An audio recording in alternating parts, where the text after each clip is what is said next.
चलिए कक्षा प्रारंभ करते हैं। तीर्थंकरों के परिचय के अंतर्गत कल हमने भगवान ऋषभ देव के संबंध में एक सामान्य परिचय के बारे में हमने बात की थी। जो लोग जुड़े हुए हैं अपने वीडियो ऑन कर लिए। आदित्य जी, हाँ, वंदना मरलेचा जी, वैशाली जी, सभी वीडियो ऑन कर लिया अपनी। ठीक है,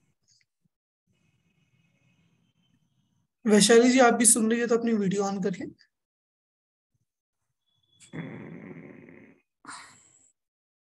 ठीक। तो तीर्थंकर ऋषभ देव के संबंध में कल हमने बात की थी, जिसमें हमने एक सामान्य तौर पर उनका जिस समय जन्म हुआ उस समय परिस्थितियां क्या थी, ठीक है, और उनकी एक पारिवारिक स्थिति क्या थी उसकी हमने बात की थी। उसको एक बार थोड़ा सा रिवाइज करते हुए फिर उनके जीवन के बाकी पहलुओं के बारे में हम बात करेंगे। भगवान ऋषभ देव का जन्म कौन से काल में हुआ था वंदना जी? जो 6 काल की हम बात करते हैं उसमें से कौन से काल में भगवान तीर्थंकर ऋषभ देव का जन्म हुआ था? तीसरा काल। तीसरे काल के एकदम अंत में, मतलब और अंत में और कौन होते हैं मैंने बताया था तीसरे काल के अंत? 14 तीसरे आरे के अंत में 14 कुलकर होते हैं। तो उसमें जो 14वें कुलकर थे नाभि राय, वे ऋषभ पिता थे और उनके और मरु देवी के पुत्र थे ऋषभ देव। तो उस समय क्योंकि स्थिति ऐसी थी, भोग भूमि का अंत हुआ, कर्म भूमि अभी प्रारंभ हुई नहीं थी, तो सब लोग को भोग करने की आदत थी, किसी को काम करने की या कोई खाने की वस्तुएं उगाने की या कमाने की, वो सब करने की आदत नहीं थी। न ही कोई सामाजिक व्यवस्था बनी हुई थी, कोई दंड नीति नहीं थी, कुछ भी नहीं था। तो ऋषभ देव इसलिए आदि प्रवर्तक माने जाते हैं, लोक के भी और धर्म के भी, क्योंकि उन्होंने धर्म का भी प्रारंभ हुआ वो भी ऋषभ देव से हुआ, और जो लोक का भी प्रारंभ हुआ, लोक की सभी पद्धतियों का, वो सभी ऋषभ देव से ही हुआ। उनका हमने देखा था, उनकी 2 पत्नियां थी और 101 पुत्र और 2 पुत्रियां थी उनकी। तो उनका क्या योगदान रहा, क्या उनके कॉन्ट्रीब्यूशंस रहे, उसके बारे में हम आज सब देखेंगे। आज हम 3-4 बिंदुओं पर डिस्कशन करेंगे। पहली बात, ऋषभ देव भगवान की क्या शिक्षाएं रही, उन्होंने लौकिक जीवन में क्या क्या सिखाया। इसके अलावा उनकी तपस्या, उनका वैराग्य का क्या कारण बना जो उन्होंने जाके दीक्षा ली, उस समय क्या परिस्थिति बनी, क्या घटना घटी, उनका आहार कैसे हुआ, फिर उनका केवल ज्ञान और अंततः उनका मोक्ष। ये सब बातें हम उनके जीवन से रिलेटेड आज करेंगे। ठीक, देखिए शुरू करते हैं।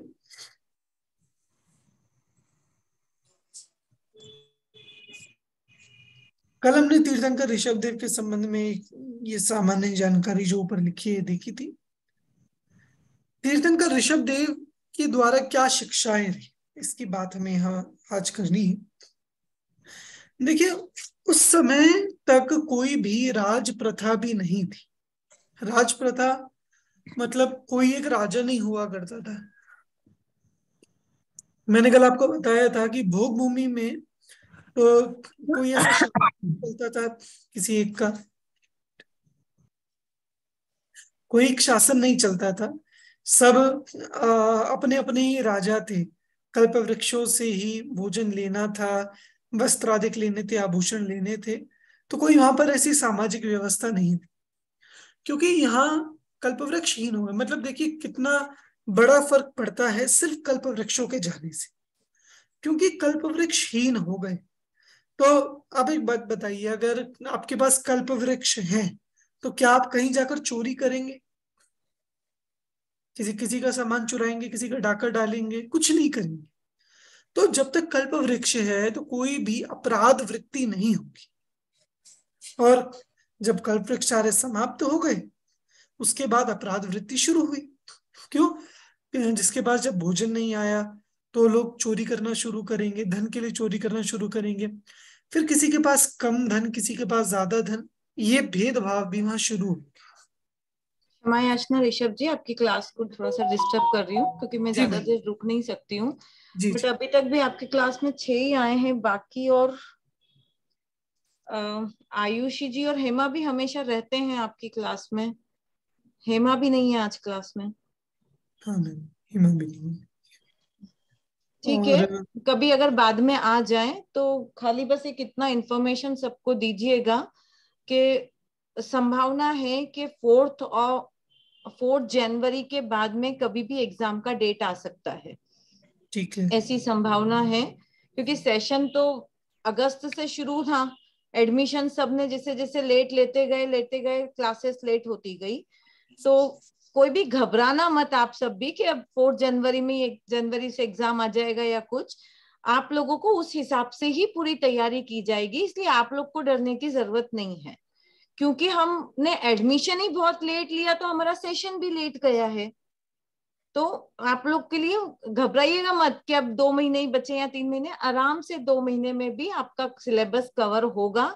और क्योंकि फर्स्ट सेमेस्टर है और फर्स्ट सेमेस्टर में सिर्फ बेसिक बेसिक चीजें ही नॉर्मल है जो आपके लिए इजी रहेगी।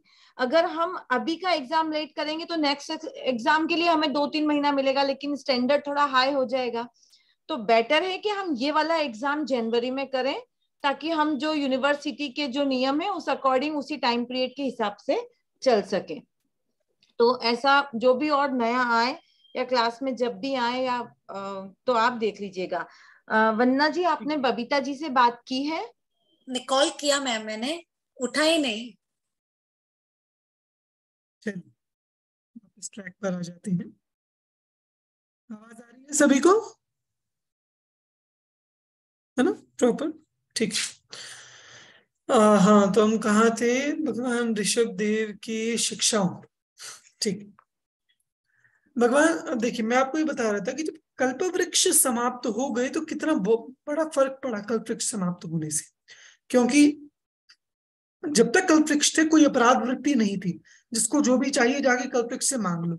अब जब वो समाप्त हो गए, किसी के पास ज्यादा धन कम धन हो गया तो फिर लोग चोरी करेंगे, एक दूसरे से लेंगे, छीना झपटी करेंगे। वहां लोगों में कषाएं भी स्वाभाविक बढ़ेंगी। क्यों? अभी इसके पास ज्यादा हो गया है, इसके पास कम हो गया। ये कर्म ज्यादा कर सकता है, ये कर्म कम कर सकता है। इसकी योग्यता ज्यादा, इसकी योग्यता कम है। ये सब भेद कब शुरू हुआ? कर्म भूमि में। क्यों? भोग भूमि में तो कोई ऐसा भेद नहीं था। सबकी अवगाहना भी बराबर, आयु भी बराबर, जीवन भी बराबर, शक्ति भी बराबर, कषाय भी बराबर, सबके पास धन संपत्ति भी बराबर, कोई दिक्कत नहीं थी। कर्म भूमि में वो सब ऊपर नीचे हो गया। ठीक। तो इसलिए जब ये विचित्रताएं शुरू हुई तो ऋषभ देव ने विचार किया कि कुछ ना कुछ ऐसी व्यवस्था देखनी पड़ेगी जिससे ये समाज सुचारू रूप से चल सके। मतलब समाज में ऐसी अफरा तफरी ना फैले, ऐसे अपराध वृत्ति ज्यादा ना फैल जाए। इसलिए ऋषभ देव ने पहली बात समाज का बंटवारा किया कार्यों की दृष्टि से, क्योंकि कर्म भी शुरू हो गई थी। तो उन्होंने कहा कि अब आप लोगों को काम करना पड़ेगा। पहले खाना कहाँ से मिलता था? कल्प वृक्ष से। आभूषण कहाँ से मिलते थे? कल्प वृक्ष से। और मतलब सारी चीजें जो जो जिसको चाहिए, कपड़े कहाँ से मिलते थे? कल्प वृक्ष से। सब कुछ यहाँ से मिलता था। तो इसीलिए कोई जरूरत ही नहीं रही थी किसी चीज की। अब बात क्या थी कि जितनी चीजें आपको कल्प वृक्ष से मिल रही थी वो सब चीजों की व्यवस्था आपको खुद करनी पड़ेगी। तो इसीलिए अब बोलो, भोजन कहाँ से लाएंगे?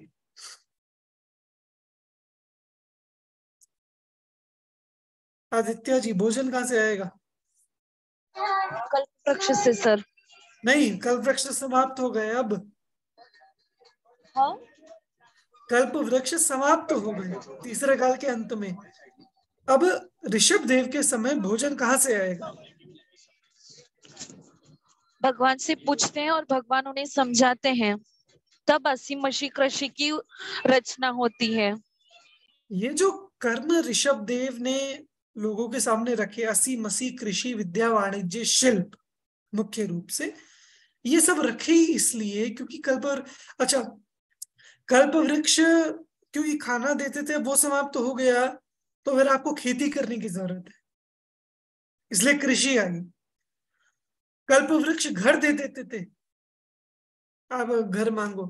अब कल्प वृक्ष नहीं बचे तो घर के लिए क्या करो कि शिल्प कर्म आया, कि घर कैसे बनाते वो सब चीजें कैसे करते, वो सारी शिल्प के अंदर आई। तो इसीलिए कल्प वृक्ष के कार्यों का बंटवारा ऋषभ देव ने किया, ये कार्य ये करे, ये कार्य ये करे, ये कार्य ये करे।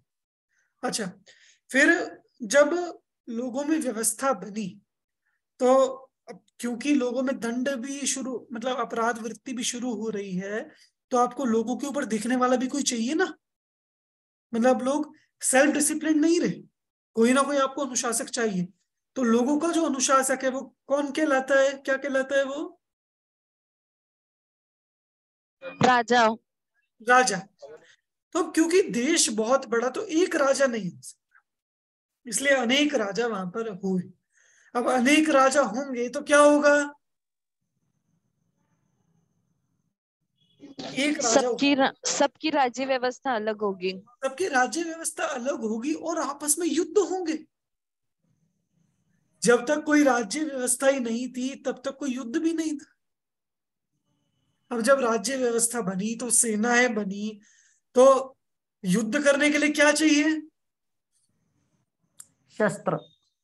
शस्त्र चाहिए, हथियार चाहिए। तो 80 उसका उस कर्म का जन्म हुआ। तो इसीलिए मतलब आप सोच सकते हो, सिर्फ एक कल्प वृक्षों के जाने से, उनके अभाव से ये सब व्यवस्थाएं वहां बनानी पड़ी। ठीक, देखिए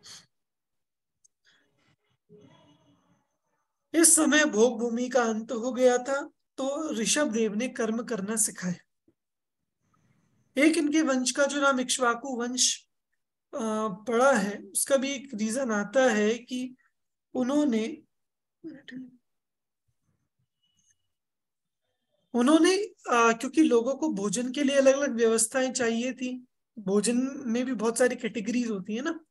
तो इक्षु रस, जो गन्ने के रस का डंडा होता है, उस डंडे से रस कैसे निकालना वो उन्होंने बताया शुरू में, इसलिए उनके वंश का नाम इक्ष्वाकु वंश, ऐसा भी उल्लेख आता है कि इस वजह से उनका वंश ऐसा पड़ा। ठीक, प्रजा को असी मसी कृषि विद्या वाणिज्य शिल्प का उपदेश दिया। और इंटरेस्टिंग चीज क्या है कि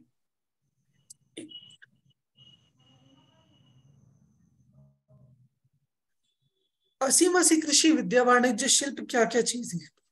असीम मतलब होता है हथियार, तलवार आदि चलाना, शस्त्र आदि। ठीक, मतलब वो सारी चीजें उसमें आ जाती है। मसी, मसी कहलाती है स्याही। मसी का शाब्दिक अर्थ होता है स्याही, तो उससे संबंधित जो कार्य थे वो एक कैटेगरी बनी। कृषि, कृषि मतलब होता है खेती। ठीक, विद्या मतलब पढ़ाना, अध्यापन आदि, दिखाना, किसी को शिक्षा देना। वाणिज्य, वाणिज्य मतलब व्यापार, बिजनेस। और शिल्प मतलब जो कला वाली सारी चीजें, वो सब। तो उन्होंने बंटवारा किया लोगों में कि अब इतने सारे अलग अलग काम है, तो काम बांट दिए कि ये लोग असी का काम करेंगे, ये लोग मसीह का और वाणिज्य का काम करेंगे, ये लोग विद्या का काम करेंगे, ये लोग शिल्प का काम करेंगे और कृषि का काम करेंगे। वो सब उन्होंने काम बांट दिए। और जो वर्ण व्यवस्था हुई वो काम के हिसाब से, मतलब जिन लोगों को शिल्प का कार्य दिया वे शूद्र कहलाए, उनको शूद्र नाम पड़ा। जिनको उन्होंने असी का कर्म सौंपा वे क्षत्रिय कहलाए। जिनके हाथ में मसीह और वाणिज्य का काम आया वे वैश्य कहलाए। ठीक, और फिर ब्राह्मण वर्ग की स्थापना तो भरत चक्रवर्ती ने की बाद में। ऋषभ देव के समय 3 ही वर्ण स्थापित हुए थे, क्षत्रिय, वैश्य और शूद्र। ठीक, बाद में भरत चक्रवर्ती ने ब्राह्मण वर्ग की स्थापना करी, तो विद्या स्पेसिफिक काम वो ब्राह्मणों के अंतर्गत आ गया। तो फिर ये जो कर्म थे मुख्य, असी मसी कृषि विद्या वाणिज्य शिल्प, ये 4 वर्गों में डिवाइड हो गया, ब्राह्मण, क्षत्रिय, वैश्य और शूद्र। ऋषभ देव के समय इस समय 3 ही थे, क्षत्रिय, वैश्य और शूद्र। इंटरेस्टिंग चीज क्या है कि ऋषभ देव के समय वर्णों का बंटवारा काम के हिसाब से हुआ था और आज वो जाति बन चुका है। मतलब कोई शूद्र का पुत्र अगर वो पढ़ लिख कर कोई ऊंचा ऑफिसर बन जाए तो भी वो लोग उसे वो शूद्र जाति की तरफ से देखेंगे। मैंने एक सोचने वाली बात है कि जब उस चीज का बंटवारा जो है वो कोई जाति तो ऐसी हुई नहीं, उस चीज का बंटवारा जब कार्य के आधार पर हुआ तो ये आप फिर नहीं कहा जा सकता कि ये इसका पुत्र यही, इसका पुत्र इस जाति का है, इसका पुत्र इस जाति का है। मतलब ये एक सोचने वाली बात हो जाती है अगर हम ऋषभ देव के समय की वर्ण व्यवस्था देखते हैं तो। बिल्कुल जाति से नहीं, कर्म से ब्राह्मण, क्षत्रिय, वैश्य और शूद्र ये होते हैं। तो इसीलिए इसमें मुख्य बात वर्ण की, कर्म की ही है कि कर्म के अनुसार कौन क्या काम करता है। मतलब जैसे एक सामान्यतया वर्तमान में बात करो, जो पढ़ाने लिखाने का काम करे, अगर आज ऋषभ देव का राज्य होता तो वे कहते कि जो पढ़ा लिखा रहे हैं वे ब्राह्मण, मतलब ब्राह्मण वर्ग था नहीं, जो व्यापार कर रहे हैं वे सभी वैश्य व्यापारी बनिए, वैश्य का ही मिगड़ा हुआ रूप जो है बनिए, जो सभी सेना आदिक में है और वो सब देश की रक्षा का काम करे वे क्षत्रिय, और जो सभी बाकी शिल्प कर्म कर रहे हैं, सेवा का काम कर रहे हैं, सफाई आदि का काम कर रहे हैं, वे सभी शूद्र। ठीक, तो वो कार्य इसके अनुसार बंटवारा होगा, कार्य के अनुसार इस चीज का। ठीक, तो ऋषभ देव ने अपने समय वर्ण व्यवस्था शुरू की। इसके अलावा राज्य व्यवस्था भी वहीं से शुरू हुई कि ऋषभ देव सबसे पहले राजा थे। सबसे पहले जो राज्याभिषेक हुआ वो ऋषभ देव का ही हुआ। फिर ऋषभ देव के जाने के बाद जब उनके पुत्रों में राज्य बटा तब बहुत सारे राजा अलग अलग हुए। बाकी ऋषभ देव तो अकेले ही राजा थे, ऋषभ देव की कोई प्रतिपक्षी राजा नहीं था। ठीक, तो उन्होंने ही विवाह व्यवस्था प्रारंभ की ऋषभ देव ने, क्योंकि उनसे पहले तो युगलियां होते थे कि वही भाई बहन की तरह, तो वो स्थापित होकर, तो एक भाई बहन जैसा संबंध स्थापित होकर जो आज तक भी चला आता है, और उन्होंने विवाह की पद्धति भी शुरू की। तो सब चीजें जो हम वर्तमान में देखते हैं वो कहीं ना कहीं इसका प्रारंभ पूरी लौकिक व्यवस्था का, कर्म भूमि का, वो ऋषभ देव ने किया। ठीक, इसीलिए संपूर्ण जैन संस्कृति में तो है ही, समस्त वैदिक संस्कृति में भी ऋषभ देव का बहुत बड़ा महत्व है, वे सर्वमान्य है इसी कारण। देखिए, इसके अलावा ऋषभ देव ने जो एक स्त्री शिक्षा का आज काफी चलता है, तो इस युग में सबसे पहले स्त्री शिक्षा का उद्यम वो ऋषभ देव ने किया, जब उन्होंने अपनी पुत्रियों को ब्राह्मी को लिपि विद्या, जो ब्राह्मी लिपि के नाम से आज भी प्रसिद्ध है, और सुंदरी को अंक विद्या सिखाई। इसके अलावा 72 कलाओं का वर्णन शास्त्र में आता है जो ऋषभ देव ने जन सामान्य को, मतलब भरत चक्रवर्ती आदि को, बाहुबली को और सिखाई। 72 कलाओं का वर्णन आता है जिसमें मुख्य यही है, 80 कृषि विद्या, वाणिज्य और शिल्प।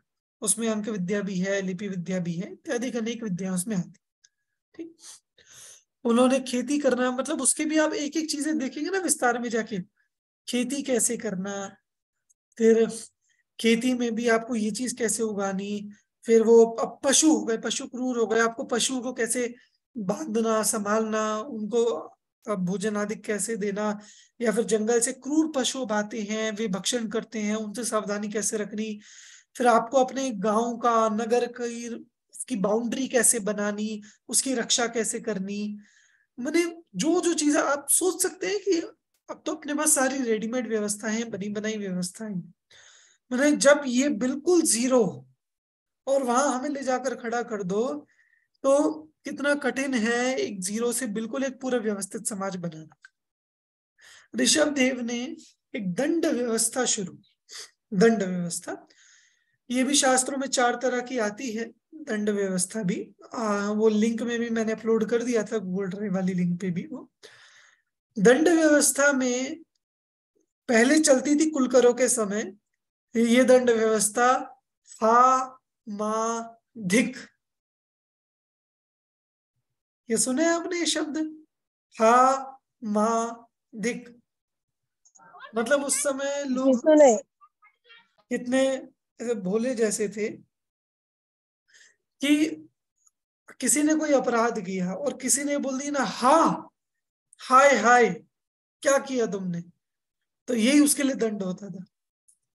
फिर उससे बड़ा दंड, अगर किसी ने बोल दिया माँ, माँ मतलब मत करो, क्या करते हो मत करो, तो ये बड़ा दंड माना जाता था। और सबसे बड़ा दंड जो माना जाता था वो धिक, मतलब धिक्कार है। तो ये व्यवस्था कुलकरों के समय चलती थी, हा मा धिक। ऋषभ देव के समय वे समझ गए कि इससे तो काम नहीं चलने वाला, लोग अब इतने सीधे नहीं है कि हाँ मा धिक से ही समझ जाएं। तो उन्होंने फिर और दंड व्यवस्थाएं शुरू की, जिसमें नजर बंद करना लोगों को, फिर कारागृह में बंद करना, उनके घर पे ही बंद करके रखना, इतने समय तक वो वहीं रहेगा ऐसा बंद करके रखना। और सबसे बड़ी जो दंड था वो डंडे से पीट, जिस वजह से एक्चुअली इसको दंड व्यवस्था कहते हैं, दंड मतलब डंडा। तो वो सब भी ऋषभ देव से ही प्रारंभ हुई। ठीक, तो ये राज्यावस्था की बात है कि ऋषभ देव ने राज्यावस्था में ये सब चीजें समाज को दी, सिखाई, लोगों को बताई। अब वैराग्य का क्या प्रसंग आता है ऋषभ देव का, ये बात हुई इसकी। सबको क्लियर है ये राज्यावस्था वाले पॉइंट्स? शांतिलाल जी, शांतिलाल जी आप सुन रहे हैं? ठीक है, वैशाली जी क्लियर? ठीक है, तो ये राज्यावस्था की बात होती है। जब ऋषभ देव, हाँ जी, ऊपर वाला कोई नहीं, ये बात प्रॉपर नहीं है। जब ऋषभ देव राज्यावस्था में थे और उनके सभा में नीलांजना का नृत्य हो रहा था, मतलब एक उत्सव चल रहा था और स्वर्ग की एक देवी नीलांजना नाम की, उसका नृत्य हो रहा था। आप जानते हो उस दिन उत्सव किस बात का था? क्यों नृत्य हो रहा था उनकी सभा में? किस चीज का उत्सव मनाया जा रहा था?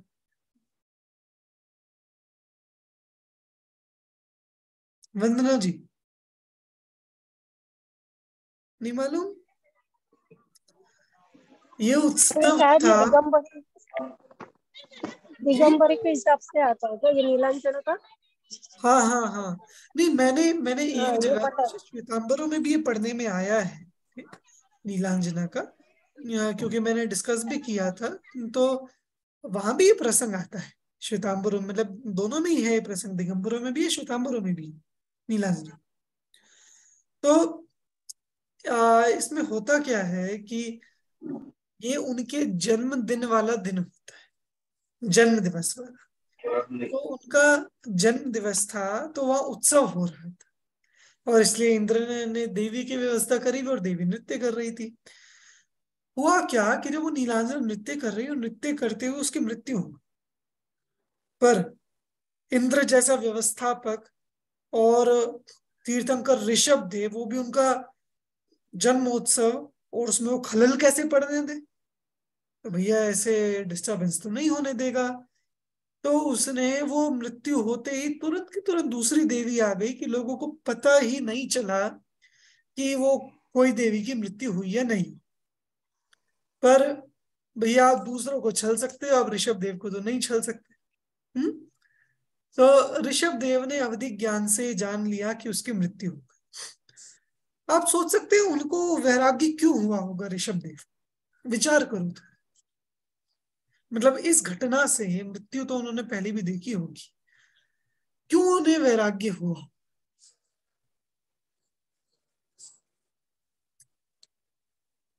जन्म दिवस के दिन मृत्यु।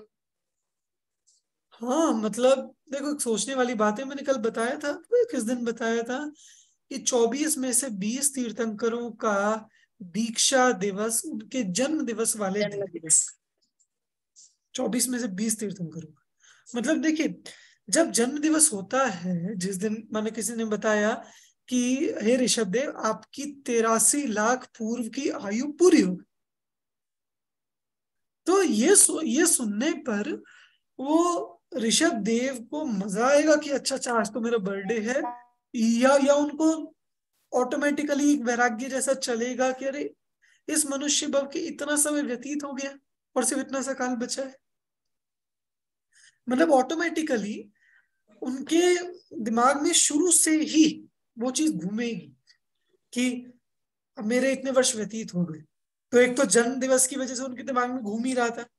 दूसरी बात, जब वो मृत्यु हुई और इंद्र ने तुरंत रिप्लेस कर दिया, तो ऋषभ देव को एक तो संसार की क्षणभंगुरता का ज्ञान हुआ जन्म दिवस वाले दिन कि लोग तो जन्मोत्सव मना रहे हैं और देखो आयु का कुछ नहीं पता कब समाप्त हो जाए, ये भी क्षणभंगुरता भी ख्याल में आई। तीसरी चीज, ऋषभ देव को लगा कि अरे ये संसार कितना स्वार्थी है, मतलब लोगों के मनोरंजन में खलल ना पड़े इसके लिए किसी की मृत्यु तक कोई नहीं गिन रहा। मतलब वो एक देवी की मृत्यु हो गई और उसकी आयु पूरी हो गई और उन्होंने दूसरी देवी लाकर खड़ी कर दी। मतलब उन्हें संसार के स्वार्थ वृत्ति पर बड़ी ग्लानि सी हुई। तो जब ये दो तीन चीजें एक साथ हुई, मतलब एक तो जन्म दिवस भी और दूसरा मृत्यु भी और स्वार्थ वृत्ति भी, तो वो सब चीजों से उनको बहुत वैराग्य हो, जिस वजह से उन्होंने तुरंत अपना राज्य अपने पुत्रों में बांटकर और वे दीक्षा के लिए चले। पर बात इतनी आसान नहीं थी, क्योंकि पहली बार कोई किसी जीव ने मुनि दीक्षा ली थी। सोच सकते हैं, इस युग में पहली बार किसी ने मुनि दीक्षा ली। ऋषभदेव सबसे पहले मुनि थे, तो लोगों को रहे कि अरे हमारे राजा ऋषभदेव कहाँ जा रहे हैं, बाबा कहाँ जा रहे हैं, हम भी उनके साथ जाएंगे। तो जब वे दीक्षित होकर और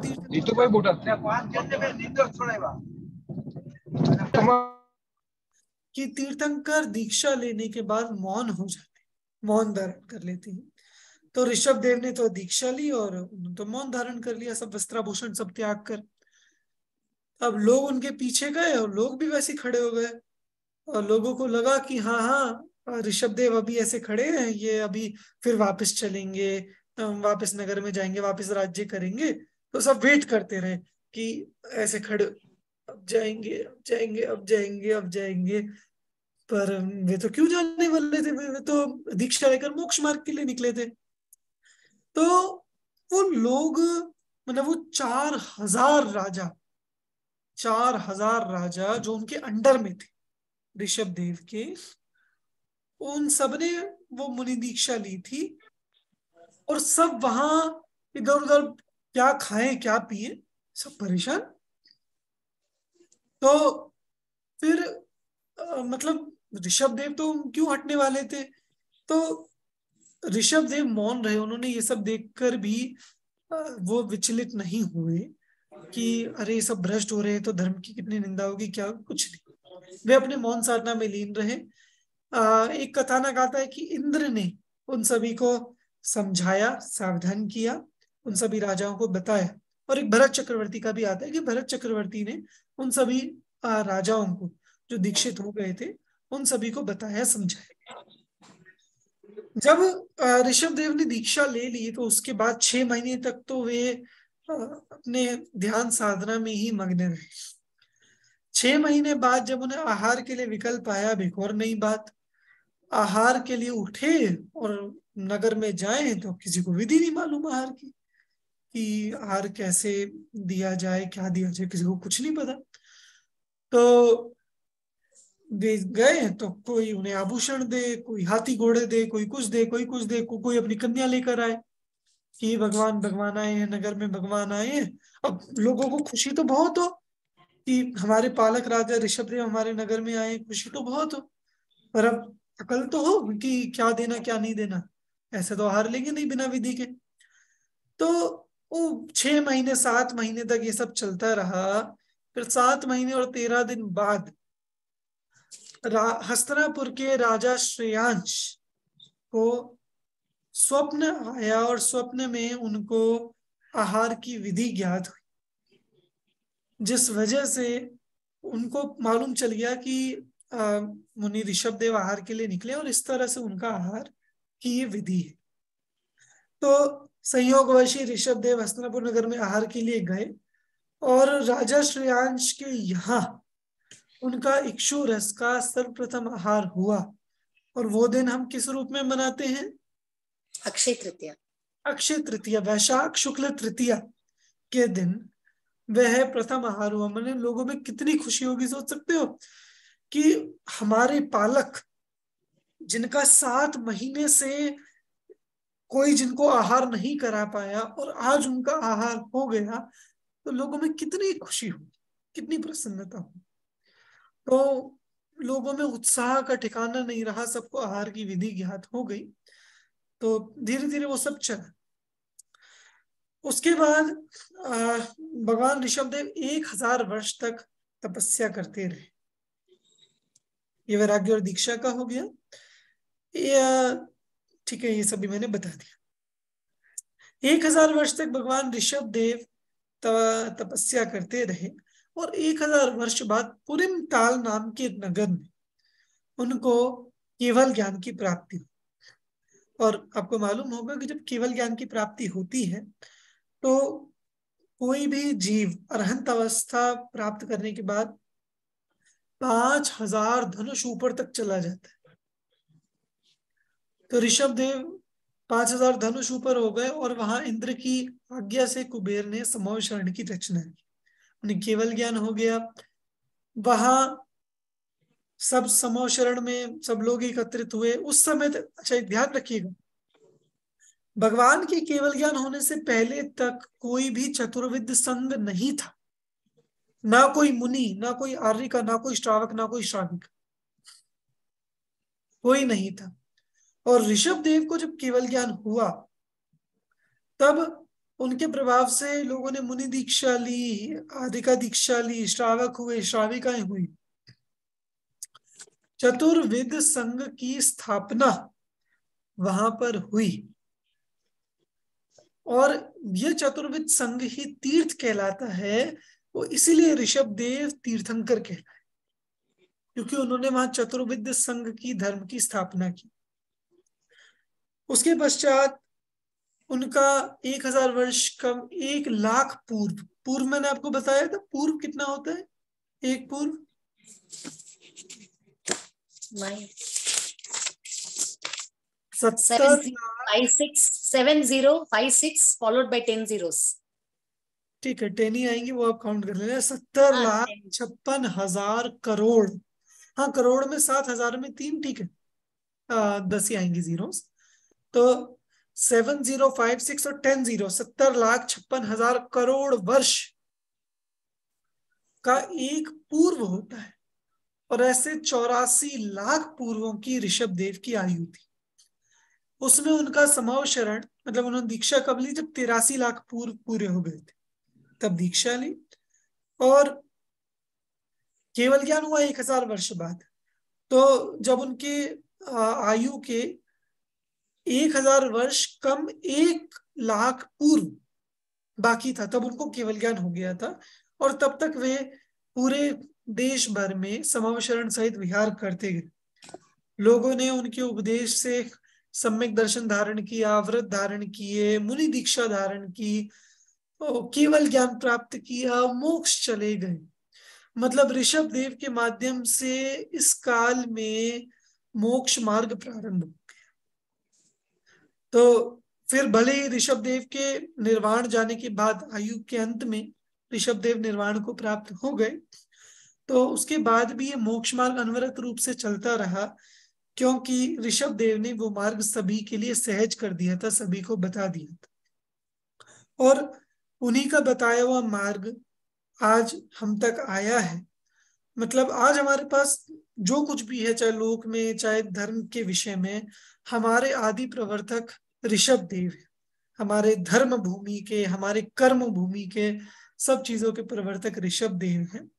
उन्होंने ही इस जगत में, इस युग में, इस काल में सर्वप्रथम मोक्ष का मार्ग शुरू करके, और आज भले ही हम मोक्ष नहीं जा सकते इस काल में, पर फिर भी हम सम्यक दर्शन धारण करके, व्रत धारण करके और अणुव्रत महाव्रत आदि धारण करके हम साधु तक हो सकते हैं।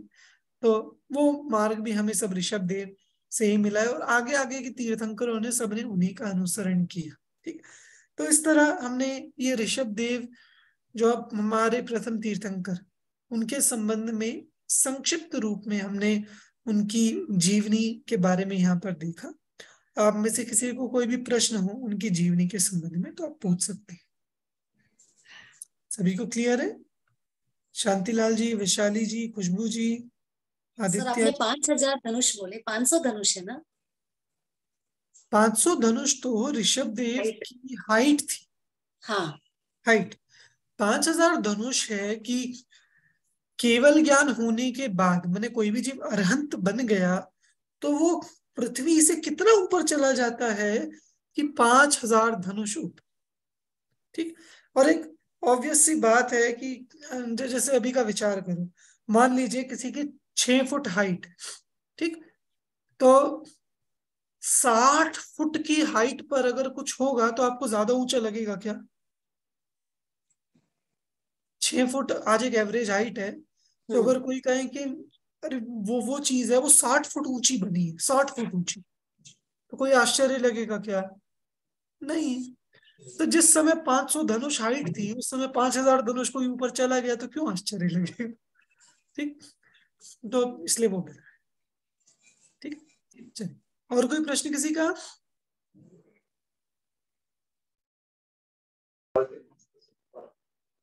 केवल ज्ञान प्राप्त होने के बाद में उनको और क्या क्या उपलब्धियां हुई, ऐसा जान सकते हैं कि उन्होंने ये सब असीम कृषि, तो फिर कुलकरों के व्यवस्थाओं को उन्होंने आगे कंटिन्यू किया as a 14th Kulkar, 15th जो शास्त्रों 15th। में उल्लेख भी आता है, तो उनको 15वें कुलकर के रूप में भी स्वीकार किया जा सकता है। अच्छा, तो वो कुलकर भी थे, वो उसी भाव में तीर्थंकर भी हुए, केवली भी कुलकर हुए। थे नहीं, देखिए वे कुलकर थे नहीं, पर क्योंकि उन्होंने काम कुलकरों जैसा किया तो इसलिए उनको 15वां कुलकर भी कह देते हैं, परंतु कुलकर 14 ही होते हैं और नाबीराय ही अंतिम कुलकर थे। जी, ठीक, चलिए, और कोई प्रश्न किसी का? ठीक है, क्लियर है सभी को? तो इस तरह अपना ये ऋषभ देव तीर्थंकर का ये परिचय यहाँ पर समाप्त होता है। अगली कक्षा में अब हम देखिए, हमारे इस यूनिट में टोटल 4 तीर्थंकरों के परिचय हैं, ऋषभ देव भगवान, नेमिनाथ, पार्श्वनाथ और भगवान महावीर। ठीक, ऋषभ देव भगवान के परिचय के संबंध में हमने आज देखा। फिर अगली कक्षा में हम नेमिनाथ भगवान के परिचय के बारे में देखें। ठीक, तो अभी की कक्षा यहीं पूरी करते हैं। सभी को जय जय हिंद। सर, हाँ वैशाली। दिगंबर परंपरा और श्वेतांबर परंपरा के अनुसार थोड़ा फर्क आता है उनकी जीवनी के विषय में। हाँ बिल्कुल तो आता अगर है। पेपर में लिखना रहा तो दोनों लिखना जरूरी है या देखिए, फिर एक कोई भी लिख सकते हैं? नहीं, आप अपने अकॉर्डिंग लिख सकते हैं, उसमें कोई प्रॉब्लम नहीं है।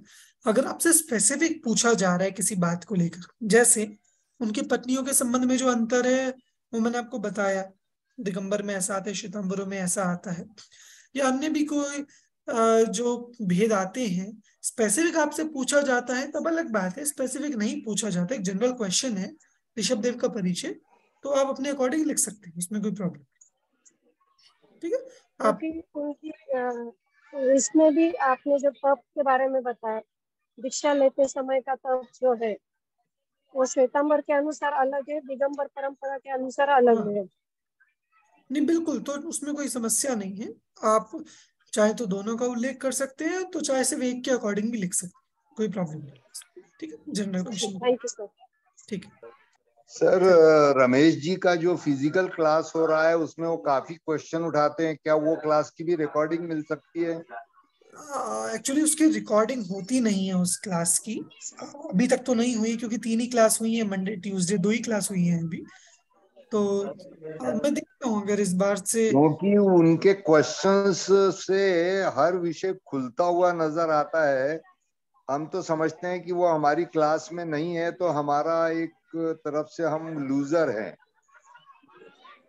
चलिए सर तो जब सर हमारी ओर से आप रिक्वेस्ट करिए कि वो ये भी अटेंड करें क्लास मैंने ऑनलाइन। कहा था, वो रमेश नहीं कर सकते, अंग्रेजी का उनको चाहिए तो उनकी क्लास की रिकॉर्डिंग हमको आ जाए तो भी बहुत है। हाँ नहीं, मैंने रमेश जी को कहा था, पर एक्चुअली उनको टाइम भी सुटेबल नहीं होता। तो मैं ठीक है फिर भी ठीक एक बार है। देखता हूँ कि जो क्लास होती है अगर उसकी रिकॉर्डिंग पॉसिबल हो पाए तो वो करवा के मैं फिर। क्योंकि क्वेश्चन उन्हीं को होते हैं जिनके अंदर क्यों उत्सुकता होती है जानने की।